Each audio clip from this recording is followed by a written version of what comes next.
Hello everybody, hope you're doing marvellously well. I'm here with the rather wonderful Mr. Danny Kortchmar, otherwise known as Kootch, Capitol Records Studio A. Yeah. Not Studio 1, which is what I was about to call it. How are you today? Just fine, really great, and very happy to be here. It's marvelous to have you here. Right. Lisa Roy put us together. She had invited me to your, what would you call that? It was the Grammy event. It was, I suppose, was it a career retrospective? What? Something like that. Something yeah. like that. An interview, I guess. And I get invited to a lot of those things, and usually, probably like yourself, I'm just too busy. I'm working on something else or whatever. But this one I was incredibly excited about. Oh, great. Because I sat there in my little village in England looking at all of these records of, you know, we were talking off camera about Tapestry, which of course is in most people's top 5 albums of all time, looking at them, and also we were talking about looking at the names of all the musicians, and there was your name sticking out. So look at that, all my hairs are standing on end. Oh, good Lord. When you're in a room with Carole on that record, now she was able to go back through not only new songs she was working on, but some of the catalogue that had been covered by other people. Right. So there's like all of these songs were, most of them were already proven like top 10, if not #1 hit singles. Yeah. And was that a little intimidating as well? Because very early in your career, you're like, do you think to yourself, can I live up to the song that was #1 2 years ago? Or I wonder what it's like. I didn't think like that. I must tell you that when I met Carole, I knew all about Goffin and King, the great songwriting team. I was thrilled to meet her. Wow. I was shaking in my shoes because I had so much respect for her. Wow. And then I got to play with her, and she started calling me to play on her demos, the tunes that she and Jerry were writing. So I did lots and lots of demo sessions for her, which was an incredible education. Working with her is like going to Harvard. She is an absolute genius as far as arranging, production, not to mention songwriting. I mean, she's just unspeakably talented, you know. And so I learned a tremendous amount from playing on her demos. And but I wasn't thinking, by the time we got to Tapestry, we'd already made 2 albums. One was called The City, which was a kind of a group situation. The next one was called Writer, Carole King. And I thought they were all great, you know. So by the time we got to Tapestry, I went, well, gee, I don't know. I know it'll be great because she's great, but, you know. Lou Adler, on the other hand, knew that this was going to be the one. And he was prescient, and he was, you know, had great taste. I think he helped Carole pick the tunes that she was going to do. And away we go. How long did it take to make that record? 2 weeks, 3 weeks. Love it. We're doing 2-3 tunes a day. It's funny because there's one there, It's Too Late, which was a big, big hit. Of course. A huge hit. And I played the solo. There's a little 8-bar solo there, and I played it off the floor. Played it live. It's not an overdub. I just played it live. They said, play a solo here, Danny. So I did. The next thing I know, you can't go to any drugstore, grocery store, anywhere without hearing this damn track. And I'm listening and going, Jesus. I realized that had I known it was going to sell, 20 million units and it was going to be ubiquitous everywhere, I would have probably fainted, I certainly would have been very self-conscious. But at the time, I was just, sure, solo, right, here we go. But that's what their record has. It has, yes, it has all these massive smash hits. But it has a fire and a passion. Right. Well, it's homemade. It's kind of got a homemade quality about it. And like I said, everyone knew what they were doing. And Carole's such a brilliant band leader that we could do 2 or 3 tracks a day. And there's no, it isn't all corrected and kind of put under the microscope. It's the parts are very well played, and Lou Adler, one of the great producers ever. He knew how to put it all together. Amazing. So where did you grow up? I was born in New York City and started there. Then my family moved to outside of New York to the suburbs. I grew up there. And so that's basically where I started. All my first bands were in New York, the 2 or 3 bands I had before I moved to California. That's incredible. Yeah. There must have been something in the water, though, because you were saying earlier that you met James Taylor at 12 years old, you were saying? Yeah, my family and his family both used to go up to Martha's Vineyard. Now, back at the time, Martha's Vineyard was kind of very quiet, serene place. It wasn't, now it's kind of like the Hamptons, but back then it was, kind of bucolic and pastoral and quiet. And I met James. He was hanging on the front porch of the local grocery store. So we started hanging out together, hitchhiking places together, and going to the beach. And him and me, and some other pals we had. And that's where I met him.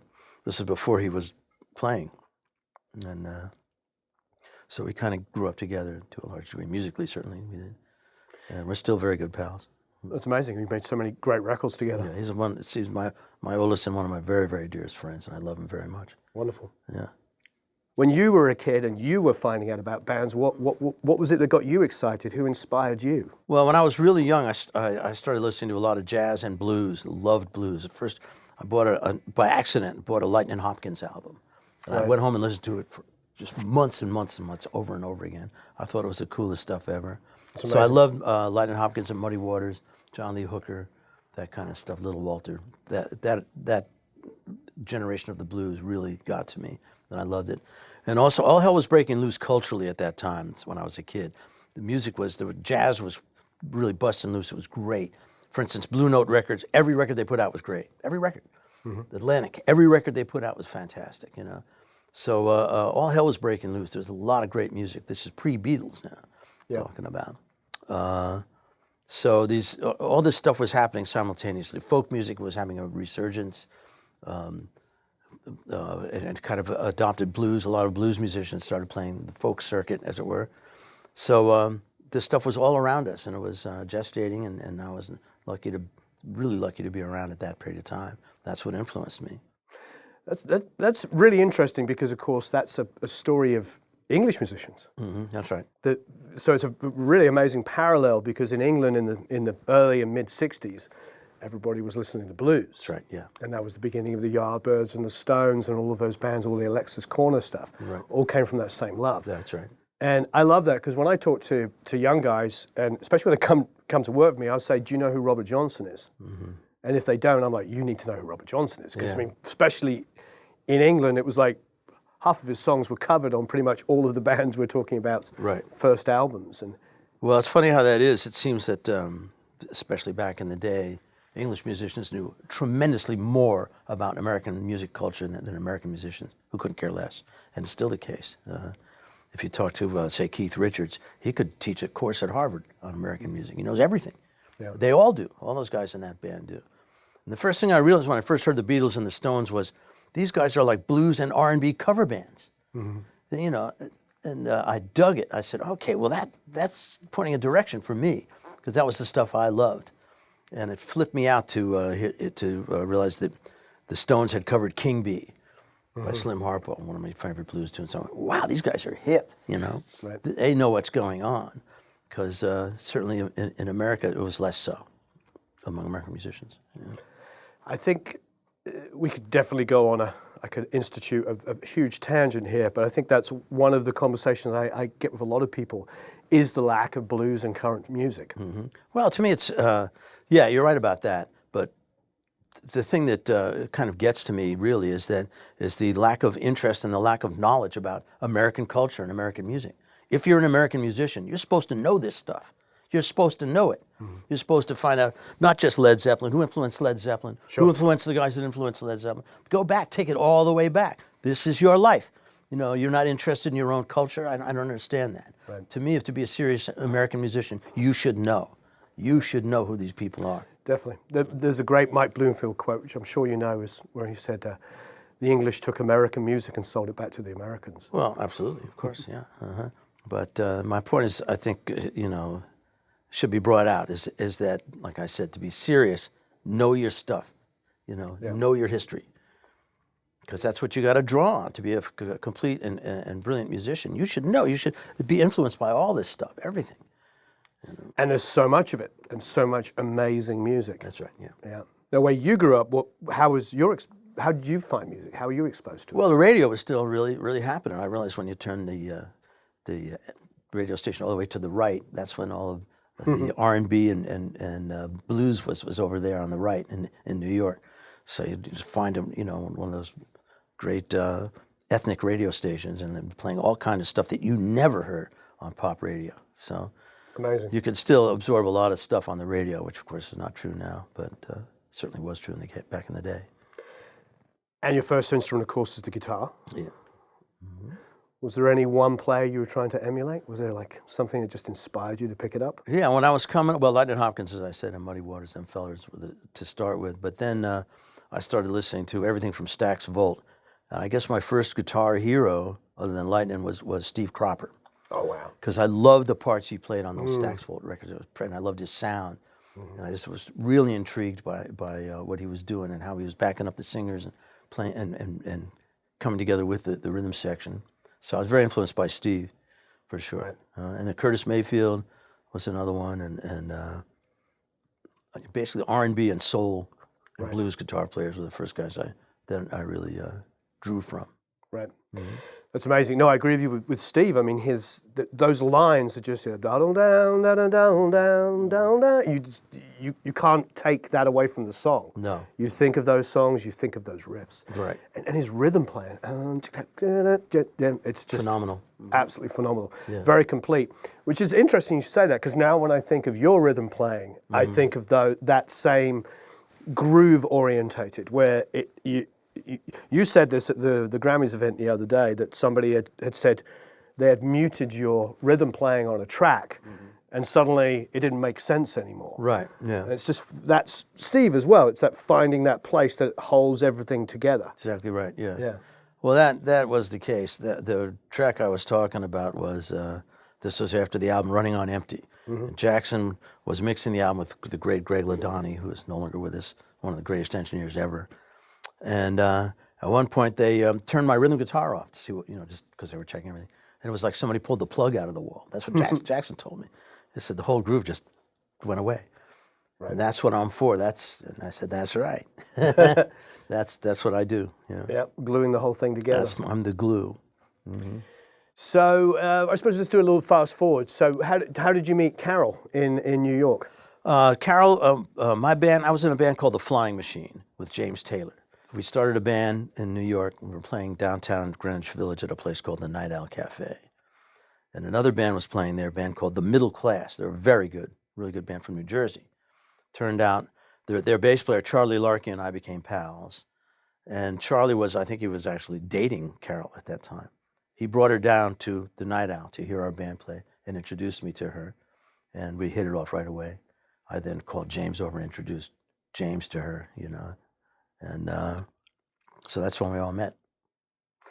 That's really quite incredible. I think that sort of fulfills some sort of ideas that I had as a little kid. You're looking at these albums thinking, oh, does everybody know each other? And they were working with each other. Yeah.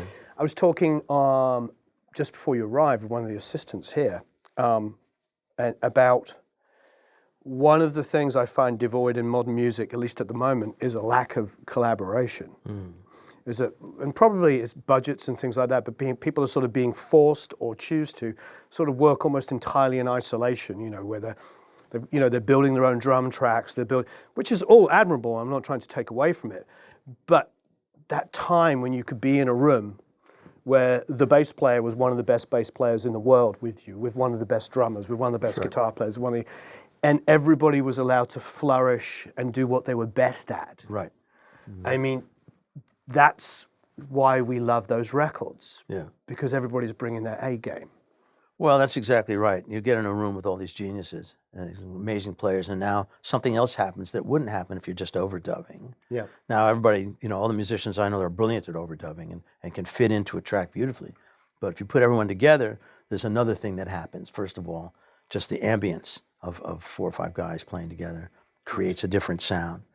And people think it's 2-inch tape. We got to record a 2-inch tape to get that sound, or we got to record through one of these. No, what you got to do is record with a band in a room. That's how you get that analog sound.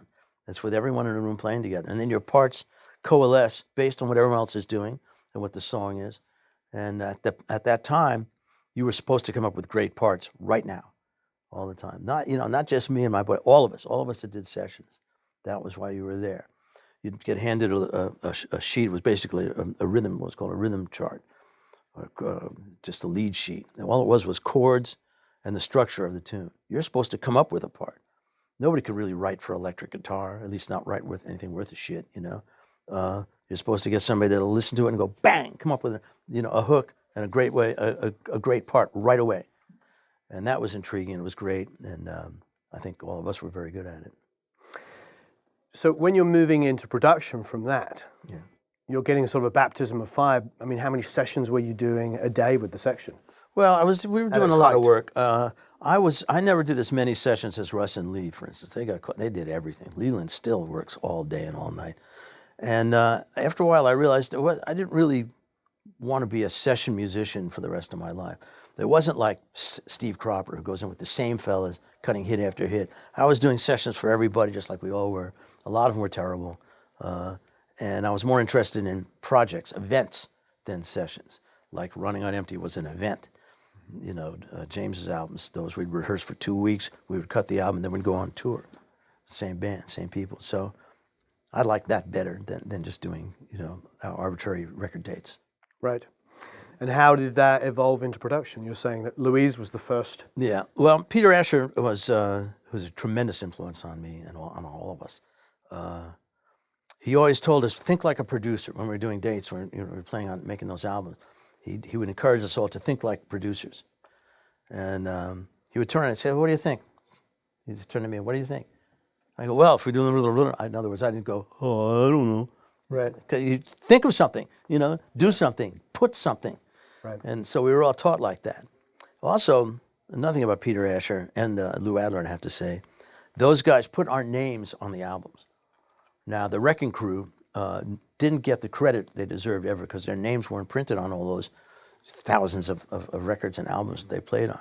So nobody knew who they were. But because our names were on them, people could go, oh, I want this sound, you know, look how great these guys play with Carole or James. Let's get them. And they knew who to call. Fantastic.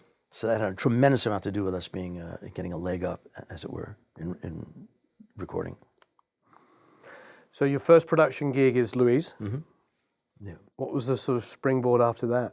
Well, after that, I made a solo album for Elektra, and then I don't know. I think I was on tour with Ronstadt, and at one point, I'd heard that Henley wanted to make a solo album. Don Henley wanted to make a solo album.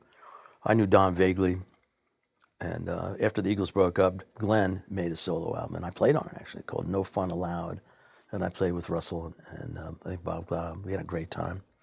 So now here comes Don wants to make a solo album, and I'd heard about this, and I'd heard he was calling people up to his crib to jam with or play with and see who he could get to collaborate with. So I knew pretty soon my phone was going to ring, because he was calling everyone. So I knew he'd call me, and I knew if I got up there, I'd get the gig. I just had a feeling about it, and of course that is what happened. I went up there and played him some ideas I had, and after a couple of hours, he said, well, you want to work with me on this album? And that started our relationship, his and my relationship in the studio as writers and producers. That's amazing. Mm-hmm.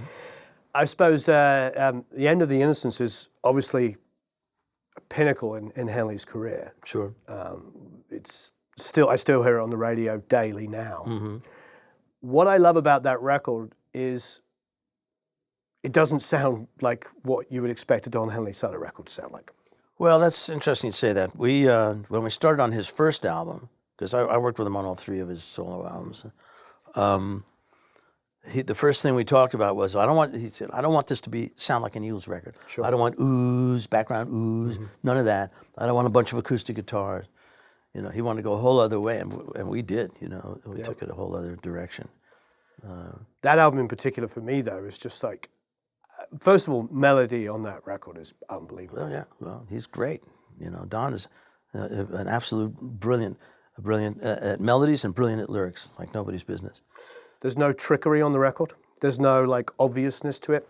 When choruses comes in, it isn't like suddenly like, we're going to put tons of rakes and go like this. Mm-hmm. Choruses just envelop you. Yeah. Mm-hmm. There's a beauty to it.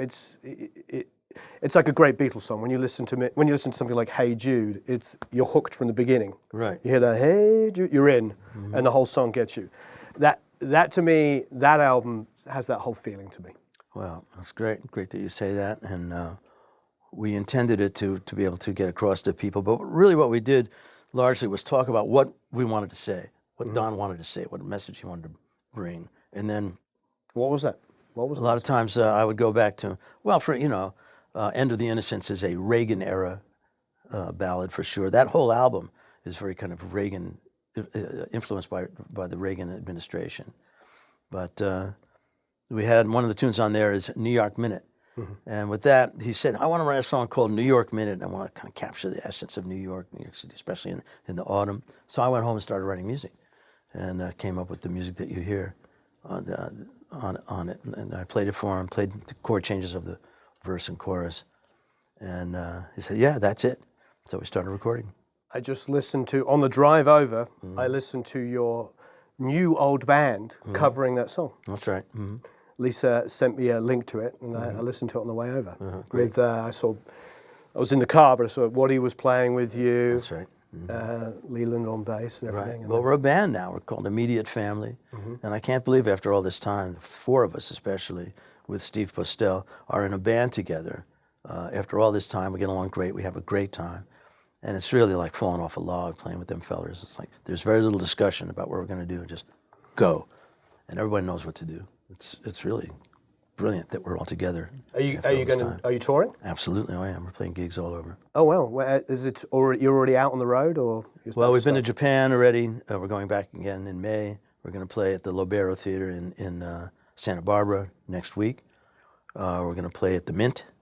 When you're doing the Mint? May. I think it's the May 4th, I believe. And then right after that, we go to Japan. Then after that, we got a couple of other gigs, little one-offs. Then we're going to New York and we're going to play Iridium, which we've already done. We're going to play Iridium again. And, we played a place called Bogies out in Westlake Village, played there a couple of times. And we do very well. People love it. And we always, we sell out every place we play, and we just love it. We love playing with each other, playing music with each other. It's just the greatest. That's amazing. Yeah. It's about coming full circle. Yes, that's right. Yeah, I'm thrilled to be playing with them fellers, I love them so much. Those are my best friends, and we've been playing together forever and ever. So it's a beautiful thing.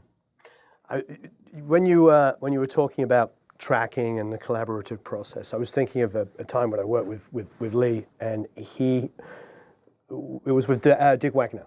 I did a song with Dick Wagner he had written, and it was for a charity project for St. Jude's, and it was a beautiful take. We did a sunset. Everybody's playing live. And Lee comes in and he's like, I need to fix this part. Right.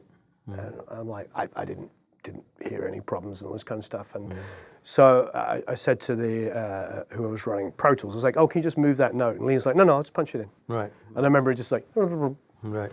Just that sort of feeling of, please don't fix it. Let me perform it the way I want to hear it. That's right. Yeah.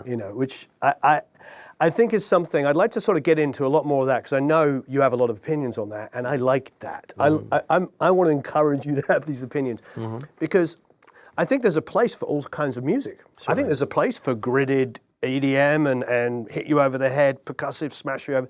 But if you want the kind of things that we're talking about, those kind of results from, when you think of all the classic 70s recordings, for instance, that you played on as a musician, we all know that there's this feeling, there's this warmth, there's this, what everybody wants to call the West Coast sound, and like, again, growing up in England, maybe that's a stereotype that's overused, but it did. Songs felt good. I put on Sweet Baby James, or I put on Tapestry, and I'm just like, oh yeah. And that feeling doesn't go away.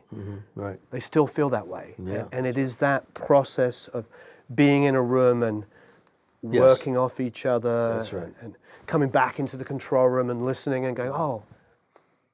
I remember thinking, I never remember thinking the drummer was playing out of time. I just remember thinking I wasn't locking to the drummer. Now I feel like it's all the exact reverse now, isn't it? It's like, oh, we have to tighten the drums. Well, if you run everything, if you use all that Pro Tools will do, if you correct every note, if you time shift every note, and you pitch fix every vocal, after a while you're going to lose something. You're going to lose something. That's all. You just are. I call that putting it through the deflavorizing machine. And it's not necessary to overcorrect everything all the time. But there's a lot of records made like that, and there are there's no one way to make a record, as well and there's no wrong way to make a record. There's just different ways, and it's fine that there's all pop music now is all done on the grid. It's all completely edited to death, and that's fine if you can do that, as long as there's room for other stuff. As long as there's room for records that are made where there are actual guys playing live. I'll give you an example. The Black Keys have big hits, and their records sound like they were made in 1971. You know, they're obviously playing in the studio together. It's obviously not Pro Tools to death, and they have hits. You know, so it's possible to have hits in more ways than one. That's all I'm saying. Because most hits now are done by committee. You know, you really need 8 songwriters, 10 songwriters, 15 producers. What? You know, that's committee. And you're going to lose something when you make records by committee. You just are. Right. Mm-hmm. And when you, at the Grammy event the other day, you were talking about a record that had passed me by, so I went back and checked it out, so I appreciate you mentioning it, was the record that Jackson Browne was doing on the road. Right. Mm-hmm. And I love some of the stories you were talking about recording in hotel rooms. Yeah. Yeah. And I love that sort of like, you know, almost punk rock ethic of just like, we're here, let's start recording and working on stuff. And I hadn't realized, so I went back and listened to that stuff. Right. How did that process come about? Well, Jackson had determined that's what he wanted to do. He wanted to make a live album about the road, about the experience of being on tour. And he wanted to make it real. In other words, we recorded backstage, we recorded sound checks. As you said, we recorded in a hotel room. That was at a Holiday Inn. We just went in there. We booked 2 hotel rooms that were, you know, with a door in between that could open it up.